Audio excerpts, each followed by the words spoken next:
আসসালামু আলাইকুম। ভিক্টোরিয়ার 6 নম্বর লেকচারে তোমাদের সবাইকে স্বাগতম। তো আজকে আমরা নদী নৌকা বা নদীতে সাঁতারু নিয়ে আলোচনা করব। তো এখানে আমরা একটা জটিল সিনারিওর মধ্যে আমরা পড়ে গেছি। কেন কেন কারণ হচ্ছে, এখানে আমরা দেখতে পাচ্ছি আমরা একটা নৌকা নিয়ে আমরা যাচ্ছি। নৌকাতে ধরা যায় কিছু মানুষ আছে, এবং এইখানে এই যে পাড়টা আমরা এখন পাড়ে যাব, সেই ক্ষেত্রে আমরা দেখতেছি এখানে একটা কুমির অপেক্ষা করতেছে। আবার নদীতে যে স্রোত, সেই স্রোতের পরিমাণও বেশ ভালোই আছে। তো এখন আসলে কি করা যায়? এখন আমরা অবশ্যই তো কুমিরের মুখে পড়তে চাই না। আলটিমেটলি ধরা যাক আমরা এই পজিশনে চলে আসতে চাচ্ছি, অর্থাৎ আমরা ল্যান্ডিং করতে চাচ্ছি এরকম কোনো একটা জায়গায়। এরকম কোনো একটা জায়গায় আমরা যেতে যেতে চাচ্ছি, কারণ এর সামনে গেলেই কুমির আমাদের ধরে ফেলবে। তো সেই ক্ষেত্রে যদি আমরা এরকম কোনো একটা জায়গায় যেতে চাই, আর যদি স্রোত থাকে, তাহলে সেক্ষেত্রে আমরা কি করতে পারি? আগে ধরে নেই এখন নদীতে কোনো স্রোত নাই। যদি স্রোত না থাকতো তখন কি হতো? শুধুমাত্র নৌকার বেগটাই থাকতো। তখন কি হতো? নৌকাটা এরকম সুন্দর করে ঘুরে যেত, ঘুরে সুন্দর মতো সোজা চলে গেল, একদম ইজি। তাহলে আর কুমিরটার কাছেও আমাদের যাওয়া লাগলো না, আমরা নিরাপদে চলে যেতে পারলাম। কিন্তু এখন যেটা হলো, এখন যে প্রবলেমটা হলো, স্রোত থাকার কারণে। স্রোত থাকার কারণে কি হচ্ছে? এই যে নৌকাটা, এটার বেগের কারণে এদিকে যাবে কিছুটা, আবার এইখান থেকে আবার ইসের বেগ আছে, স্রোতের বেগ আছে। তো স্রোত এদিক থেকে ঠেলবে, তাই না? ঠেলার কারণে ও একটু কিছু দূর এদিকে চলে গেল। আবার নৌকাটার সামনের বেগের কারণে, নৌকার বেগের কারণে কিছুটা সামনে গেল। আবার স্রোতের বেগের কারণে কিছুটা কি হলো, আবার ডানে সরলো। আবার নৌকা সেম ভাবে আবার কিছুটা তো নিচের বেগের কারণে সামনে গেল। আবার স্রোতের বেগের কারণে কি হলো, সে আবার ডানে সরলো। এরকম করতে করতে দেখা গেল, স্রোত যখন থাকবে তখন স্রোত ঠেলতে ঠেলতে কিছুটা এই যে একদম আস্তে আস্তে ওর মুখের কাছে নিয়ে যাবে। তার মানে আমি ছিলাম এই পজিশনে, কিন্তু আমি স্রোতের কারণে পৌঁছালাম কোন পজিশনে? এই পজিশনে। কারণ কি? কারণ আমার স্রোতের একটা বেগ আছে বা স্রোত আছে, যেটা আমাকে ঠেলতে ঠেলতে ওদিকে নিয়ে গেছে। আর যদি আমরা ফিজিক্সের ভাষায় বলি বা ম্যাথমেটিক্যাল টার্মে বলি, এটা তো আমরা নর্মাল কনসেপ্টে চিন্তা করলাম, যে প্রত্যেকটা ভেলোসিটি, অর্থাৎ এই কোনো একটা বেগ যদি এই দিকে কাজ করে, বা আমরা যদি এইভাবে বলি যে কোনো একটা বেগ এইভাবে কাজ করতেছে, তার দুইটা কম্পোনেন্ট থাকে। একটা কম্পোনেন্ট এইদিকে কাজ করে, অর্থাৎ উলম্ব বরাবর বা আনুভূমিক বরাবর কাজ করে যদি থিটা হয়ে থাকে, আর আরেকটা বেগ সবসময় উলম্ব বরাবর কাজ করে। অ্যান্ড এই দুটা বেগের কারণেই তো সে মাঝ বরাবর দিয়ে যাচ্ছে। আবার এরকম হতে পারে যে শুধুমাত্র তার একটা উপাংশই আছে, তার বেগের একটা উপাংশ, অর্থাৎ সে শুধুমাত্র একদিকেই যাচ্ছে, তার কোনো উলম্ব উপাংশ নাই। এরকম হতে পারে। আবার কোনো ক্ষেত্রে এরকম হতে পারে তার শুধু উলম্ব উপাংশই আছে, কোনো অনুভূমিক উপাংশ নাই। আর যে এইভাবে যাচ্ছে মাঝামাঝির দিকে, তার ক্ষেত্রে হচ্ছে এরকম আনুভূমিক এবং উলম্ব দুটো উপাংশই থাকে। আচ্ছা, তো এই ক্ষেত্রে কিন্তু আমরা এটাই দেখতে পারতেছি, এখানে উলম্ব উপাংশ হিসাবে বা ভেক্টরের বা বেগের ক্ষেত্রে এই যে নৌকার, সে নৌকার এই বরাবর ডিরেকশনটা কাজ করতেছে। এই ডিরেকশনে যে যাচ্ছে, এই ডিরেকশনে যে যাচ্ছে এটার জন্য হচ্ছে নৌকার বেগ দায়ী। আর এই দিকে যে যাচ্ছে, এই দিকে সেজন্য হচ্ছে স্রোতের বেগ দায়ী। এবং আলটিমেটলি তার রেজাল্টেন্টটা সে কোথায় পৌঁছালো? এই বরাবর পৌঁছালো। রেজাল্টেন্ট আলটিমেটলি সে এই বরাবর পৌঁছালো। স্বাভাবিক, দুইটা ফ্যাক্টরের মধ্যেই তো রেজাল্টেন্ট আমরা পাবো, তাই না? আচ্ছা, তো এখন তাহলে আমরা একটা সমস্যা পড়লাম। তাহলে এই ক্ষেত্রে, এই কেসে আমাদের এখন কি করা যেতে পারে, যে যেইখানে আমরা কুমিরের মুখের কাছে যে পড়বো না। ধরা যাক আমরা এখানে আছি, অ্যান্ড আমরা পৌঁছাতে চাই হচ্ছে এই জায়গাটায়। এখন কি করা গেলে আমরা হচ্ছে কুমিরের মুখে পৌঁছাবো না? তার মানে অবশ্যই আমরা একটা বুদ্ধি খাটাতে পারি, যে যদি আমি এই দিকে রওনা করি তাহলে কি হবে। এদিকে যদি আমি রওনা করি, তাহলে দেখা যায় আমি যাচ্ছি এদিকে এদিকে, কিন্তু স্রোত হচ্ছে আমার এদিকে ঠেলতেছে।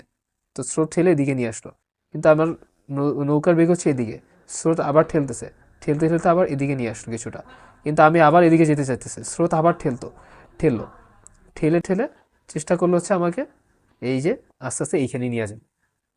তো এটা হচ্ছে আর কি, মানে ঠেলাঠেলি করে আর কি বোঝানোর চেষ্টা করলাম যে আসলে বেগ বা ভেলোসিটি বা ভেক্টরটা আসলে কিভাবে কাজ করে। এটা আমাদের যদি একটু স্বাভাবিকভাবে কমন সেন্স দিয়ে চিন্তা করি, তাহলেই আসলে বের করা যায় বা বোঝা সম্ভব। বুঝতে পারলেই হলো, আমরা এখানে বোঝানোর চেষ্টা করতেছি। আচ্ছা, তো তার মানে আমরা বুঝলাম যে এই ডিরেকশনে, এদিকে কোনো একদিকে যদি আমি যাই, অর্থাৎ স্রোতের বেগ যদি এটা হয়, অর্থাৎ স্রোতের বেগের সাথে আমরা যদি ধরে নিই এটা একটা আলফা কোণ, আলফা কোণে আমরা যদি এই দিকে রওনা করি নৌকাটা নিয়ে, তাহলে আমরা এই দিকে যেয়ে পৌঁছাবো। মানে আমার রেজাল্টেন্টটা তাহলে এদিকে হবে, এটা আমরা বুঝলাম। তাহলে এখন আমরা একটু একটা ফিগারটা এঁকে ফেলি। তাহলে আমরা দেখতে পাচ্ছি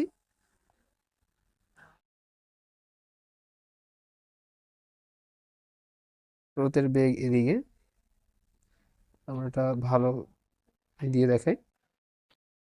এটা হচ্ছে স্রোতের বেগ, আর নৌকা রওনা করবে এদিকে,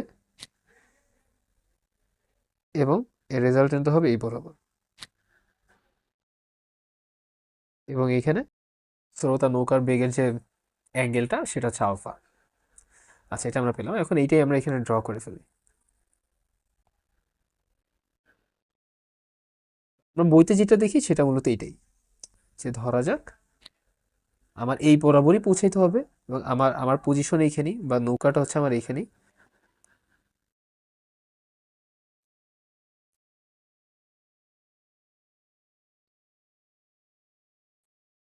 এবং আমরা এই বরাবর পৌঁছাতে চাচ্ছি, তার মানে এটা হচ্ছে আমার রেজাল্টেন্ট।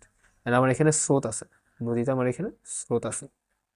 তো তার মানে সেই ক্ষেত্রে আমার এই বরাবর কাজ করতেছে, এই বরাবর আমার স্রোতের বেগ কাজ করতেছে। সেটা আমরা ধরতে পারি ভেলোসিটি অফ ওয়েভ বা ওয়াটার, যেটাই হোক, ভিডাব্লিউ দিয়ে। আর আমার তাহলে রওনা করতে হবে কোন দিকে, ভেলোসিটি অফ বোট কোন দিকে হইতে হবে, এই বরাবর, ভিবি, ভেলোসিটি অফ বোট। এইভাবে আমরা প্রকাশ করতে পারি। বা বইতে হচ্ছে আসলে একটা ভি দিয়ে আর একটা ইউ দিয়ে প্রকাশ করা, আমরা এইভাবে প্রকাশ করতে পারি, আমরা যেভাবে ধরবো সেইভাবেই হবে।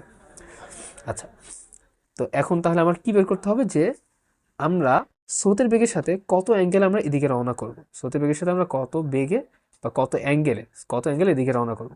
কারণ এখানে আমার বেগের মান তো ধরা যাক ফিক্স, যে বেগের মান ধরা যাক আমি এই নৌকা দিয়ে আমি ধরা যাক আমি 10 মিটার/সেকেন্ডের বেশি জোরে আমি যেতে পারবো না, সর্বোচ্চ আমি 10 মিটার/সেকেন্ড বেশি যেতে পারবো। আর এখানে আমরা বললাম যে এখানে আমার একটা ক্রোকোডাইল অপেক্ষা করতেছে, কুমির অপেক্ষা করতেছে, তাই না? তো ডেঞ্জার। তো সর্বোচ্চ আমি দেখা চালাচালা 10 মিটার/সেকেন্ড বেগে যেতে পারবো। আর যেখানে স্রোতের বেগ হচ্ছে ধরা যাক 5 মিটার/সেকেন্ড, স্রোতের বেগ ধরা যাক হচ্ছে 5 মিটার/সেকেন্ড। তাহলে আমার কত অ্যাঙ্গেলে, স্রোতের বেগের সাথে কত অ্যাঙ্গেলে আমি যাত্রা শুরু করব, এবং তাহলে আমি এই জায়গাটা যে পৌঁছাবো, এই পয়েন্টে যে আমি পৌঁছাবো, তাহলে আমার আলফাটা বের করতে হবে। আচ্ছা, একটু ইন্টারাপশন হয়েছিল, তো সমস্যা নেই, আমরা এখানে আবার আলোচনা করতেছি। সো এইখানে আমরা এই কেসটা এইভাবে রিপ্রেজেন্ট করলাম, অ্যান্ড এইখানে আমরা এখন রেজাল্টেন্টটা বের করব। রেজাল্টেন্ট হচ্ছে যে ভিডাব্লিউ হচ্ছে স্রোতের বেগ বোঝাচ্ছে, ভিবি হচ্ছে ভেলোসিটি অফ বোট অর্থাৎ নৌকার বেগ বোঝাচ্ছে। সো এই ক্ষেত্রে তাহলে বোটটা এখন বোটের ফাইনাল বা রেজাল্টেন্ট ভেলোসিটিটা কী হবে সেটাকে আমরা ভি দিয়ে প্রকাশ করতে পারি। সো ভি স্কোয়ার সমান সমান কী হবে, V W square plus V B square plus two V W V B cos alpha. যেহেতু এরা একই বিন্দুতে ক্রিয়াশীল হচ্ছে, সো আমরা এখানে সামান্তরিক সূত্র দিয়ে আর কি আমরা এটা বের করে ফেললাম। সামান্তরিক সূত্র থেকে আমরা রেজাল্টেন্টের যে ইকুয়েশন ছিল সেটা আমরা এখানে লিখলাম। এখানে আলফাটা কি, আলফাটা হচ্ছে ভিডাব্লিউ অ্যান্ড ভিভি, অর্থাৎ এদের দুইটার বা দুইটা ভেক্টর মধ্যবর্তী অ্যাঙ্গেল। অ্যান্ড এরপর আমরা দেখেছিলাম টেন থিটার কথাটা। টেন থিটার সমান সমান আমরা লিখতে পারি V B sine alpha divided by V B cos alpha. সাথে হচ্ছে প্লাস থাকবে। আচ্ছা, আর একবার একটু লিখে দিই, ভিবি, যেহেতু এখানে অ্যাঙ্গেলটা কার সাথে, থিটাটা এখানে আছে ভিডাব্লিউর সাথে, সো ভিডাব্লিউ যেটা আছে সেটাকে আমরা একা রেখে দিব। আর এখানে আমরা ভিবি সাইন আলফা উপরে দিব, আর ভিবি কজ আলফা হচ্ছে আমরা এখানে নিচে দিব। তো যার সাথে অ্যাঙ্গেল সেখানে সিঙ্গেল থাকবে, তো আমরা এটাকে ভিডাব্লিউ যেটা আছে, যেহেতু এটার সাথে থিটা কোণ তৈরি হয়েছে, তাহলে এটাকে আমরা সিঙ্গেল হিসেবে রাখলাম। তাহলে ভিবি এর সাথে সাইন আলফা আর ভিবি এর সাথে কজ আলফা গুণ হওয়া অবস্থায় রইল।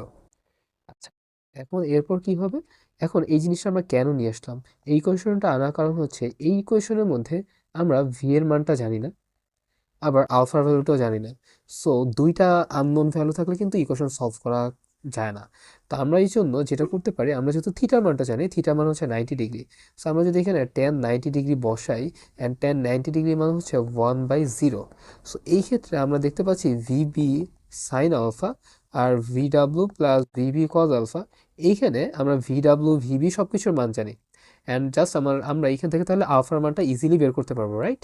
তো এই আলফার মানটা আমরা যদি এখানে আবার বসাই দিই, তাহলে আমি রেজাল্টেন্ট যে আমার ভেলোসিটি ছিল বা ফলাফল যেটা, সেটা আমরা পেয়ে যাব। তো আমরা বসাই দিই। আচ্ছা, তো এখন এই ক্ষেত্রে 1/0 আছে আর এখানে আছে এইটা। সো এই ক্ষেত্রে কী হবে, আর যদি আমরা গুণ করি, আর গুণ করলে আমরা দেখতে পারবো যে একটা পার্ট 0 আসবে, অ্যান্ড আর একটা পার্টে থাকবে V W plus VB cos alpha equals to 0, কারণ শূন্যের সাথে গুণ হয়েছে, শূন্য হয়েছে। এইখানে আমরা কি দেখতে পাচ্ছি, এখানে আমাদের কি বের করা দরকার, আলফাটা বের করা দরকার। সো আমরা আলফাটা কজ আলফাটা রেখে দিই, তার সাথে ভিভি আছে, তাহলে কি হবে মাইনাস ভি ডাব্লু। অ্যান্ড এরপর আমরা কি করব, ভি বিটাকে ওই সাইডে পাঠিয়ে দিব, so minus V W divided by V B. So এটাকে আমরা এখন সাইডে দেখি আর একটু।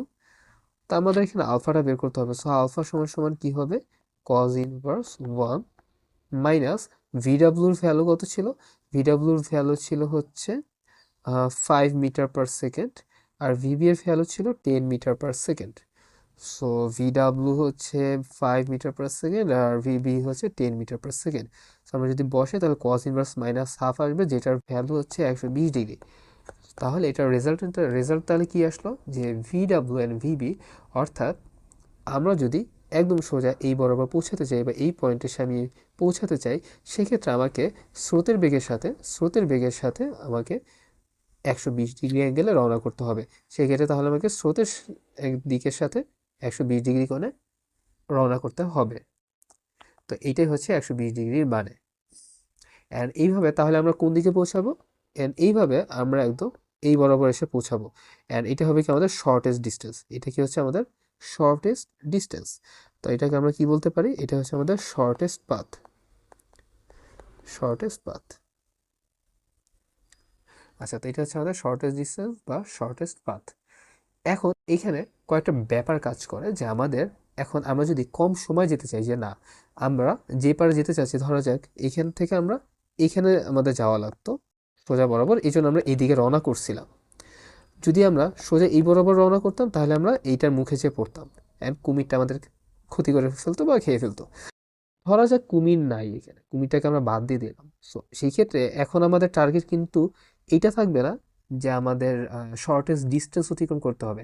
আমাদের টার্গেট থাকবে আমরা কত কম সময়ের মধ্যে আমরা এই পারে পৌঁছাতে পারি, মানে এই পারে কোনো মতে পৌঁছাতে পারলেই হলো। সেটা এইখানে হোক বা এইখানে হোক।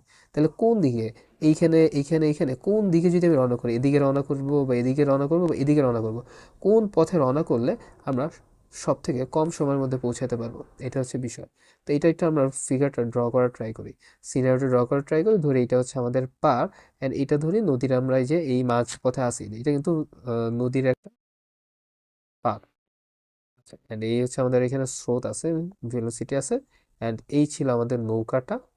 এই হচ্ছে আমাদের নৌকাটা। এখন এই নৌকাতে এদিকে হচ্ছে স্রোতের বেগ কাজ করতেছে। তো এটাতে আমরা V W equals to 5 metre per second ধরে নিই।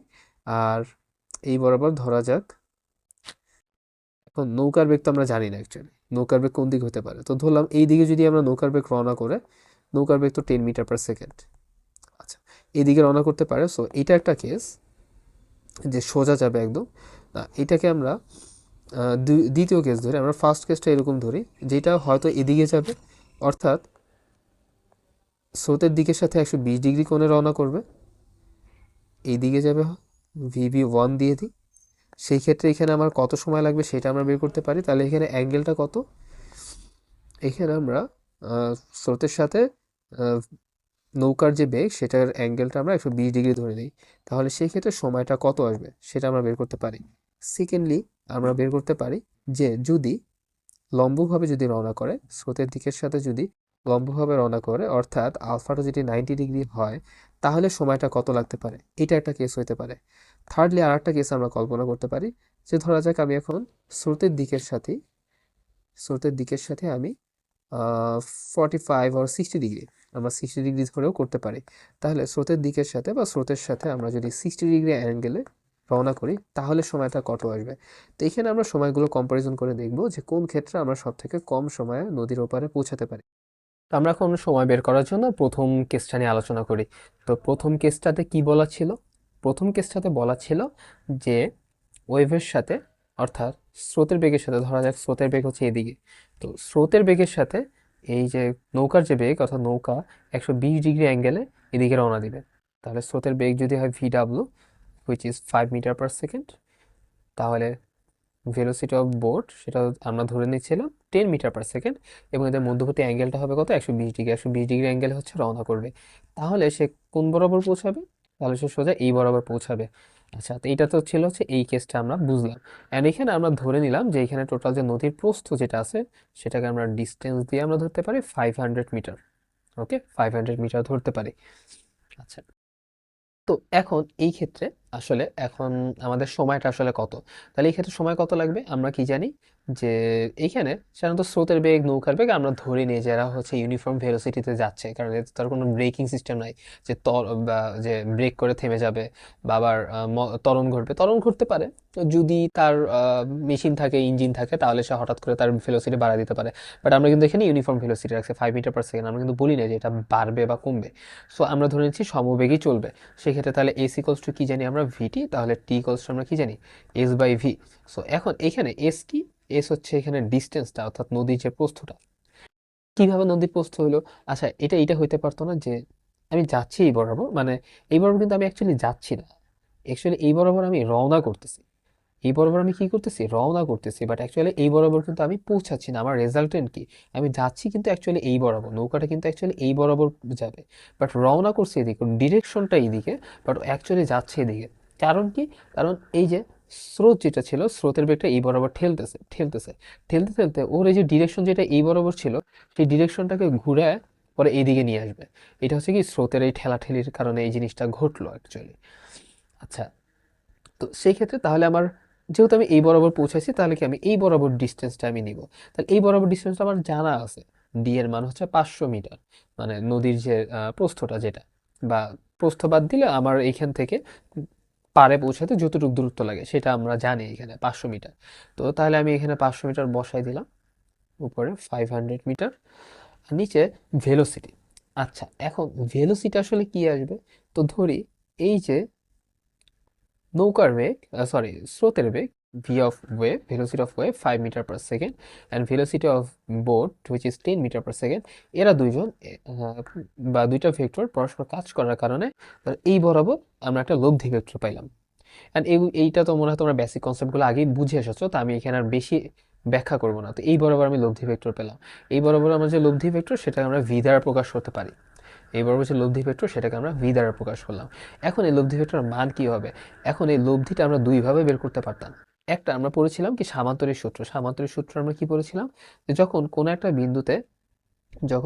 বিন্দুতে দুইটা ভেক্টর কাজ করে তখন এইটাকে যদি আমরা সামান্তরিক হিসেবে কল্পনা করি তাহলে এর যে কর্ণ হবে সেটা হচ্ছে এই দুইটা ভেক্টর লব্ধি। এখন এই ক্ষেত্রে যেটা আমরা দেখতে পারতেছি, এই ক্ষেত্রে অ্যাঙ্গেলটা কিন্তু মানে দুইটা ভেক্টর যে অ্যাঙ্গেল, এখানে কিন্তু অ্যাঙ্গেল ছিল 90 ডিগ্রির কম দুইটা ভেক্টরের মধ্যে সামান্তরিক সূত্রের ক্ষেত্রে, বাট এখানে অ্যাঙ্গেলটা কিন্তু মোর দ্যান 90 ডিগ্রি, অর্থাৎ 120 ডিগ্রি।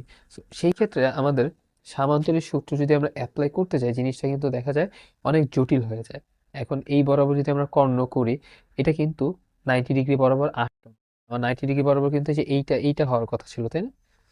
সো আমরা এখানে সামান্তরিক সূত্রটা অ্যাপ্লাই করব না, সামান্তরিক সূত্রটা আমরা এই ক্ষেত্রে অ্যাপ্লাই করা ঠিক হবে না। তাহলে আমরা কোন সূত্রটা অ্যাপ্লাই করতে পারি, আমরা ত্রিভুজ সূত্র অ্যাপ্লাই করতে পারি। তো এই জিনিসটাই আমি একটু এখানে তোমাদেরকে এঁকে দেখাই। এইটা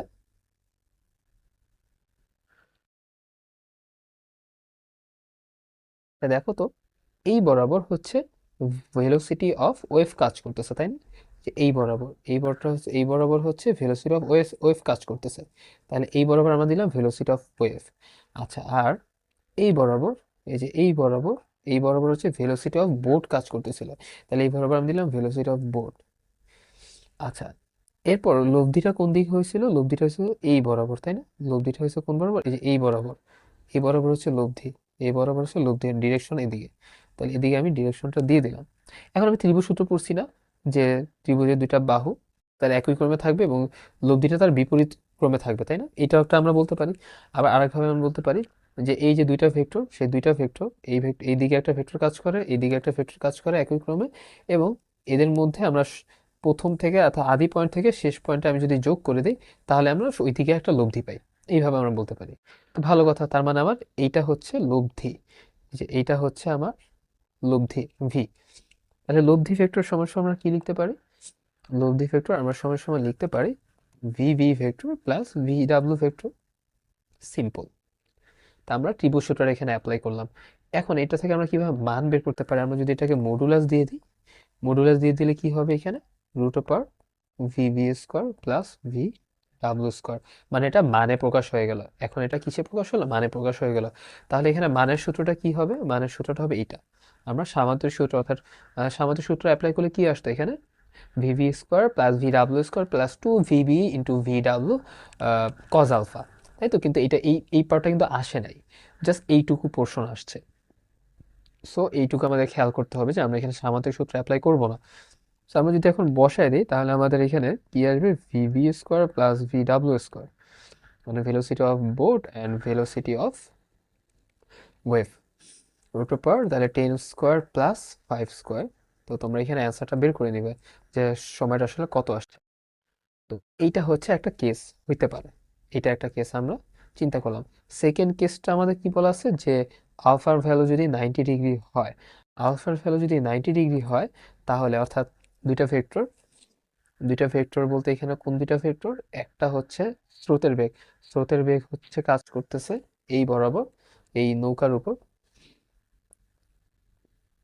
আর নৌকাটা যাবে এখন সোজা খাড়াখাড়ি বা আড়াআড়ি লম্ব বরাবর এই বরাবর, তাহলে সে অবশ্যই পৌঁছাবে হচ্ছে এই বরাবর কোনো একদিকে, তাই না? এই বরাবর কোনো একদিকে।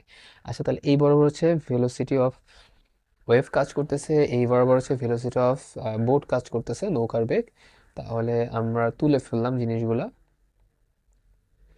এখন হচ্ছে এখানে আমার সময় কত লাগবে, এখন এখানে আমার সময় লাগবে হচ্ছে সেম ডি বাই ভি। এখন কথা হচ্ছে আমার পৌঁছাইছি কোন বরাবর, এই বরাবর, আমি পৌঁছাইছি হচ্ছে এই বরাবর। তাহলে আমি এই বরাবর যদি বেগ নেই, এই বরাবর যদি আমি বেগ নেই, তাহলে হচ্ছে আমার এই বরাবর ডিস্টেন্স নেওয়া লাগবে। তাহলে এই বরাবর ডিস্টেন্স যেটা আসবে, এই বরাবর ডিস্টেন্স যেটা আসবে সেটা দিয়ে আমরা এই বরাবর যে বেগে গেছি সেটা দিয়ে ভাগ করলে হবে। কারণ এই বরাবর যে বেগটা পেলাম সেটা কি, সেটা হচ্ছে কিন্তু একটা লব্ধি বেগ, তাই না? এই যে এই স্রোতের বেগ আর নৌকার বেগের যে লব্ধি বেগ সেটা এই বরাবর কাজ করছে। তার এই বরাবর লব্ধিটা আমরা দিলাম হচ্ছে ভি, এই বরাবর আমরা লব্ধিটা দিলাম হচ্ছে ভি। এখন এই বরাবর তো আমি ডিস্টেন্স জানি না, এই বরাবরকে আমি ডিস্টেন্স জানি, এই বরাবর আমার ডিস্টেন্স, এই বরাবর আমার ডিস্টেন্স জানা নাই, তাই তো? কিন্তু এই বরাবর আমার ডিস্টেন্স জানা আছে, এই বরাবর আমার বেগও জানা আছে। সো এই বরাবর আমি কোনো কিছু করব না, এই বরাবর আমি কোনো কিছু করব না, বা লব্ধি বরাবর, কারণ এই বরাবর ডিস্টেন্স জানা নাই, এত কিছু বের করা ঝামেলা। সো আমি এই বরাবর কাজ করি, কারণ এই বরাবর আমার ডি দেওয়া আছে, ডি আমার কত 500 মিটার, অ্যান্ড এই বরাবর হচ্ছে আমার ভেলোসিটিও দেওয়া আছে। সো যেই দিকে আমি যাচ্ছি, অর্থাৎ আমি এদিক সেদিক যেদিকেই যাই না কেন, আমার ভেলোসিটি যেদিকে, ওই দিকে আমার কতটুকু দূরত্ব অতিক্রম করছে আমি ওইটুকু নিয়ে আমি কাজ করব। অর্থাৎ আমার এই দিকে কতটুকু ভেলোসিটি কাজ করছে অ্যান্ড এই দিকে আমি কতটুকু ডিস্টেন্স অতিক্রম করছি, এইখান থেকে যদি আমি রেশিও করি তাও আমি টাইম পাবো। আবার এইদিকে আমি কতটুকু দূরত্ব অতিক্রম করছি সেটাকে যদি আমরা এদিকে কত ভেলোসিটিতে গেছি সেটা রেশিও করলেও আমি এখান থেকে টাইম পাবো, সেম ভ্যালু আসবে। বাট অ্যাকচুয়ালি এইখানে ডিটা আমার জানা নাই। সো এই জন্য আমি এইখানে ডি বাই ভি করবো না, এটা আমরা করব না যেহেতু আমি ডি জানি না। বাট আমি এইখানে ডিস্টেন্সটা আমি জানি, অ্যান্ড এই বরাবর যে ডিস্টেন্সটা, এই বরাবর যে ডিস্টেন্সটা অ্যান্ড এই বরাবর যে নৌকার বেগটা সেটা আমার জানা আছে। সো এই বরাবর ডিস্টেন্স কত, এই বরাবর ডিস্টেন্স হচ্ছে 500 মিটার, অ্যান্ড এই বরাবর যে ভেলোসিটিটা সেটা হচ্ছে কত, ভিবি। এই বরাবর শুধু কি নৌকার বেগ কাজ করছে, এই বরাবর কিন্তু কোনো স্রোতের বেগ কাজ করে নাই। তাহলে উলম্ব বরাবর কোনো স্রোতের বেগ কাজ করে না, শুধুমাত্র নৌকার বেগ কাজ করে। উলম্ব বরাবর কোনো স্রোতের বেগ কাজ করে না, শুধুমাত্র নৌকার বেগ কাজ করতেছে। আচ্ছা, তো এইখানে তাহলে কত আসবে, 500 মিটার, আর নৌকার বেগটা এখানে শুধুমাত্র কত, 10 মিটার পার সেকেন্ড। তাহলে এটা তো খুব ইজি ক্যালকুলেশন চলে আসলো, 15 সেকেন্ড চলে আসলো। আচ্ছা, তাহলে এটা ছিল আমাদের T2, আমরা বের করলাম। T1 এর ভ্যালুটা কত আসছে একটু বের করা দরকার। T1 এর ভ্যালুটা আছে আমরা পরে দেখব। এরপর আসি T3। আচ্ছা, T3 এর কেসটা কিরকম হতে পারে T3 বের করার ক্ষেত্রে? এখন আমরা চিন্তা করলাম যে এই যে নৌকাটা, এই নৌকাটা এখন এই বরাবর ধরা যাক হচ্ছে স্রোতের বেগ, এখন সে এই বরাবর রওনা করবে আর এইভাবে দেখা যাচ্ছে স্রোতের বেগের সাথে 60 ডিগ্রি অ্যাঙ্গেলে এই দিকে সে রওনা করবে। এইদিকে যদি সে রওনা করে তার মানে সে আরো এদিকে পৌঁছাবে, তাই না? সে আরো এই বরাবর পৌঁছাবে। এখন এই ক্ষেত্রে সময়ের মানটা T3 মানটা কত হবে? এখন এইখানে T3 তখনই বের করা যাবে যখন আমার হয়তো আমার এই বরাবর কোনো একটা দূরত্ব জানা থাকবে, কারণ বেগের মান তো আমরা জানতেছি, বাট যে কোনো দিকে যেই বেগটাই আমরা নেই না কেন, ধরো যাক আমি এই বেগটা নিয়ে কাজ করব, তাহলে এই দিকে আমার কতটুকু দূরত্ব অতিক্রান্ত হবে সেটা তো আমার বের করতে হবে, তাই না? কিন্তু এটা তো আমাদের জানা নাই। ধরা যাক এইটা আমরা নিয়ে কাজ করতেছি, যে আমরা লব্ধি বেগটা নিয়ে কাজ করবো, এইটা তো হচ্ছে লব্ধি বেগ। এখন লব্ধি বেগ যদি আমি নেই, লব্ধি ভাগ ভি যদি আমি নেই, তাহলে উপরে যে ডিস্টেন্সটা বসাবো সেটা হচ্ছে যে এইটুকু ডিস্টেন্স নৌকাটা আমার প্রকৃতপক্ষে বা এই লব্ধির দিকে কতটুকু দূরত্ব অতিক্রম করছে সেটা আমার নিতে হবে। সেটাও তো আমার জানা নাই। সেটা জানতে হলে কি করতে হতো, কারণ এইটা তো 500 মিটার দেওয়া আছে, সেটা আমার জানতে হলে আমার বের করতে হতো যে এইটুকু ডিস্টেন্স আসলে কত। সে আসলে যেখানে যাওয়ার কথা বা পারের মধ্য বা যেখানে আমাদের লক্ষ্য ছিল সেখান থেকে কতটুকু দূরে সরে গেছে, সেটা যদি আমরা বের করতে পারতাম তাহলে আমি এইটুকু ভ্যালু বের করতে পারতাম। ঠিক আছে, তাহলে আমরা এইটুকু ভ্যালু আমরা বের করতে পারতাম। তো তার মানে আমার এইটুকু আগে জানতে হবে, তাহলে আমি এইটুকুর ভ্যালু বের করতে পারবো, তাই তো? তাহলে এখন T3 মানটা হচ্ছে আমাদের এখানে বের করাটা একটু ঝামেলা হয়ে গেছে, তো এটা আগে আমরা বের করা শিখবো। তো বাট মূলত অ্যাকচুয়ালি যেটা ধরা হয় অ্যাকচুয়ালি এই দুইটা কেসের মধ্যে, এই দুইটা কেসের মধ্যে বলো তো তোমাদের কি মনে হয় কোন দিকে সময় বেশি লাগবে, কোন দিকে সময় কম লাগবে? মূলত কেস টুতে যেটা, এখানে কিন্তু স্রোতের যে বেগটা আছে, স্রোতের বেগটা কিন্তু কোনো কাজ করতেছে না, জাস্ট নৌকার বেগটা নিয়ে আমরা কাজ করতেছি। সো সো এইখানে সময়টা আসলে কম লাগবে, খুব কম সময়ের মধ্যে এখানে পৌঁছাতে পারবে। যেখানে T1 সেকেন্ডে এখানে কিন্তু স্রোতের বিপরীত দিকে যাওয়া লাগতেছে। T1-এ এখানে আমরা দেখতে পারতেছি যে স্রোতের বিপরীত দিকে যাওয়া লাগতেছে।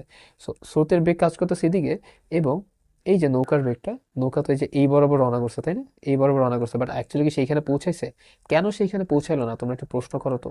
এই যে এইদিকে যে সে রওনা করলো, কেন সে এই বিন্দুতে এসে না পৌঁছে এইখানে এসে পৌঁছালো? কারণ এই বিন্দুতে যেতে হলে তার যে বেগের কম্পোনেন্ট দরকার ছিল, তার বেগের কম্পোনেন্ট কি কি দরকার ছিল?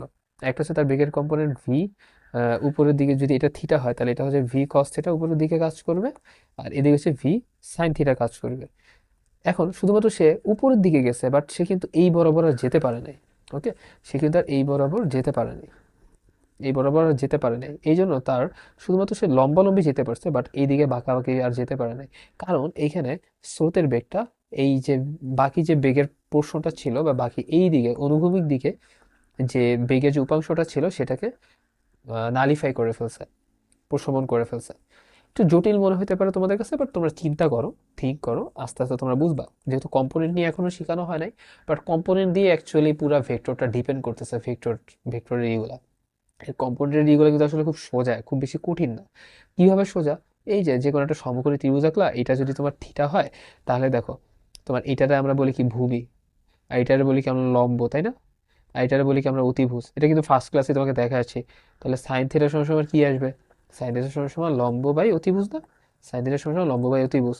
এখন দেখো অতিভুজ যদি তোমার অতিভুজটাই তো এখানে, দেখো অতিভুজটা এখানে কত, এখানে অতিভুজটা হচ্ছে তোমার বেগ, বেগ ধরো ভি, তাহলে রেশিওটা কিরকম আসবে? ভি করে ধরো লম্ব, তাহলে লম্ব সমান সমান তুমি কি লিখতে পারো? V sine theta, right? এইটাই তো আমরা লিখেছি কম্পোনেন্টে, ভি সাইন থিটা আর ভি কস থিটা।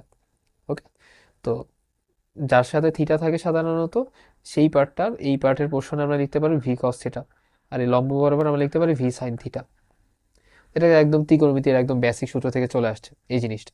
তো এটা নিয়ে তোমরা ভয় পাবা না, তোমরা নিজেরা নিজেরা সলভ করো, নিজেরা নিজেরা মান ধরে নাও। V, V W, V B তোমরা নিজেরা ধরো, তোমরা কেন ইউ ভি দিয়ে করতে হবে, বইতে ইউ ভি দিয়ে করা আছে দেখে। তোমরা নিজেদের মতো করে ধরে ধরে করে নাও। তো আশা করি তোমরা করতে পারবা। আর এই কেস থ্রিটা দিয়ে আমি এখন আলোচনা করবো না, আমি হচ্ছে যখন ম্যাথ করাবো তখন আমি কেস থ্রিটা দেখাই দিব। আর তোমাদের কাছে একটা প্রশ্ন রইলো, আচ্ছা কেস 3 নাম্বার যে কেস, অর্থাৎ 1 আর 2-এর মধ্যে 2 নাম্বারটা হচ্ছে কম সময়ের মধ্যে যাবে, আর 1 নাম্বারটা হচ্ছে কম দূরত্বে যাবে 1 নাম্বার কেসের ক্ষেত্রে। আর 3 নাম্বার যে কেসটা, এই ক্ষেত্রে বলো তো, এটা কি দ্বিতীয় নাম্বার কেসের থেকে কম সময় যাবে নাকি এরও সময় বেশি লাগবে? তবে আমার কাছে কেন জানি মনে হচ্ছে, যেহেতু এটা স্রোতের দিকের দিকে যাচ্ছে, স্রোতটা খুব তাড়াতাড়ি টেনে এদিকে নিয়ে যাবে। সেটা কিন্তু আসলে কনফিউজিং, কারণ স্রোতটা হচ্ছে টেনে অনেক লম্বা দূরত্ব অতিক্রান্ত করাচ্ছে, স্রোতটা টেনে খুব অনেক লম্বা দিকে নিয়ে যাচ্ছে। তো এই ক্ষেত্রে কি আসলে সময় কম লাগবে নাকি বেশিও লাগতে পারে? তো তোমরা এটা চিন্তা করে বের করো। নদী নৌকার ম্যাথের বেসিক এই লেকচারের এই পর্যন্তই, এরপর আমরা কিছু প্র্যাকটিস করবো ইনশাল্লাহ। এর সাথে আমরা 20টি ছাতার ম্যাথগুলো প্র্যাকটিস করবো।